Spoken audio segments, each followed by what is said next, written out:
परशुराम जी की शक्ति से अधिकांश लोग परिचित हैं। वह विष्णु जी के आंशिक अवतार थे। जिस तरह उन्होंने शक्तिशाली कार्तवीर्य अर्जुन, उनके साथियों और संपूर्ण क्षत्रिय जाति का 21 बार धरती से सफाया कर दिया था, ये कोई छोटी उपलब्धि नहीं थी। परशुराम जी एक शक्तिशाली महात्मा है, जिन्होंने कई क्षत्रिय राजाओं को पराजित कर धरती को रक्त रंजित कर दिया था। आप सबको हमारा नमस्कार। आपके अपने चैनल ओम गणपति में आपका स्वागत है। अगर आपने अभी तक हमारे चैनल को सब्सक्राइब नहीं किया है तो जल्दी से कर लें और बेल आइकन दबा दें, ताकि हमारे हर वीडियो की जानकारी आपको सबसे पहले मिले। वह विशेष रूप से कार्तवीर्य अर्जुन के खात्मे के लिए ही अवतरित हुए थे और यही उनकी सबसे बड़ी उपलब्धि भी थी। हालांकि भगवान शिव से अस्त्र प्राप्त करने के बाद भी परशुराम जी को वैष्णवास्त्र, नारायणास्त्र या शिव जी के पाशुपतास्त्र जैसे सर्वोच्च अस्त्रों का ज्ञान नहीं था। और वहीं वायुपुत्र हनुमान जी भगवान शिव के अंश अवतार हैं और उनकी उपलब्धियां असीमित और असाधारण हैं। एक बार बचपन में उन्होंने सूर्य को निगलने के लिए 3000 योजन की उड़ान भरी थी, जहां इंद्रदेव ने उन पर अपने वज्र का प्रहार कर दिया था। एक बार हनुमान जी ने अकेले ही 100 योजन की यात्रा कर लंका पहुंच गए थे, जो एक अत्यंत कठिन कार्य था। हनुमान जी को शिव और विष्णु दोनों का संयुक्त ऊर्जा रूप भी कहा जाता है और इसी वजह से हनुमान जी पंचमुखी रूप धारण कर श्री राम और लक्ष्मण जी को अहिरावण और महिरावण से बचाने में सक्षम हुए। वाल्मीकि रामायण किष्किंधा कांड सर्ग 66 में ये कहा गया है, देवराज इंद्र ने हनुमान जी को अमरता का वरदान दिया था और कहा था कि तुम पे वज्र का कोई असर नहीं होगा और तुम्हारी मृत्यु भी तुम्हारी अपनी इच्छा से होगी। ब्रह्मा जी ने हनुमान जी को किसी भी शस्त्र प्रक्षेपास्त्र से अविनाशी होने का वरदान दिया था और किसी भी अस्त्र या शस्त्र से उनकी मृत्यु नहीं हो सकती। हनुमान जी किसी भी दिव्यास्त्र के प्रभाव को कम करने में सक्षम है और वह दिव्यास्त्र उन पर कोई प्रभाव नहीं डाल सकता जब तक हनुमान जी खुद उस अस्त्र के सामने आत्मसमर्पण ना करें।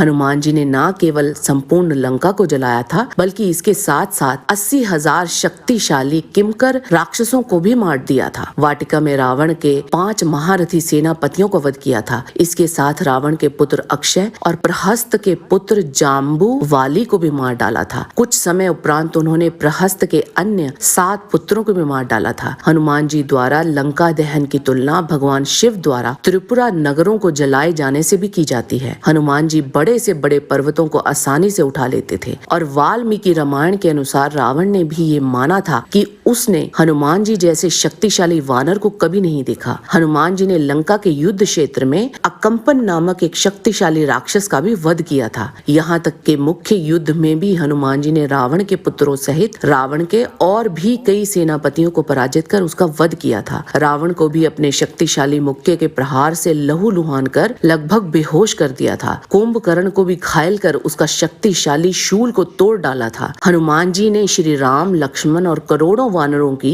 मेघनाद के अचूक ब्रह्मास्त्र से रक्षा की थी। संपूर्ण रामायण में लक्ष्मण जी के प्राणों की 3 बार रक्षा की थी। परशुराम जी यद्यपि एक महान योद्धा थे, पर वो श्री राम के हाथों परास्त हो गए थे। श्री राम ने उन पर वैष्णवास्त्र का उपयोग किया था। द्वापर युग में भीष्म के साथ एक विध्वंसकारी युद्ध के दौरान उन्होंने अपनी पराजय स्वीकार की थी। भीष्म ने उन पर प्रस्वापास्त्र चलाया था, जिसका मुकाबला करने में परशुराम जी असमर्थ हो गए थे। यह एक निद्रा और प्रेरण अस्त्र था। हालांकि भीष्म को वसुओं और उनकी मां गंगा से सहायता मिली थी, पर यह भी सच है कि परशुराम जी उस हथियार का मुकाबला नहीं कर सकते थे और युद्ध पे विराम लगाना पड़ा था। और वहीं वह हनुमान ही थे जिन्होंने श्री राम, लक्ष्मण सहित संपूर्ण सुग्रीव सेना को पुनः संजीव करने हेतु पूरा पर्वत ही उठा लाए थे, जिसमें संजीवनी बूटियां थी। और इंद्रजीत का ब्रह्मास्त्र केवल हनुमान जी को बंदी ही बना पाया था और उसमें भी हनुमान जी की ही सहमति थी। शारीरिक शक्ति की बात करें तो हनुमान जी में असीमित शक्ति थी। वह स्वेच्छा से अपना रूप एवं बल को